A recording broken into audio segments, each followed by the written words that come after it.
ସତରେ ସାଙ୍ଗମାନେ ରାବଣ ଯେତେବେଳେ ମାତା ସୀତାଙ୍କୁ ହରଣ କରି ନେଇଥିଲା ପ୍ରଭୁ ଶ୍ରୀରାମ ପଥର ସେତୁ ବାନ୍ଧି ମାତାଙ୍କୁ ଆଣିବା ପାଇଁ ଯାଇଥିଲେ।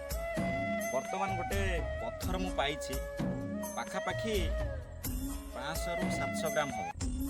ଆସନ୍ତୁ ଦେଖିବା ଏ ପଥରଟି ଭାସୁଛି କି ନାହିଁ। ଲୋକମାନେ କହୁଛନ୍ତି ପଥରଟା ତ ଭାସୁଛି। ଭାବୁଛି ସେ ସମୟର କଥା ଛାଡ଼ନ୍ତୁ, ଆପଣ ଆସନ୍ତୁ ପ୍ରାକ୍ଟିକାଲଟା ଟିକେ ଦେଖିଦେବା ଏ ପଥରଟା କେମିତି ଭାସୁଛି।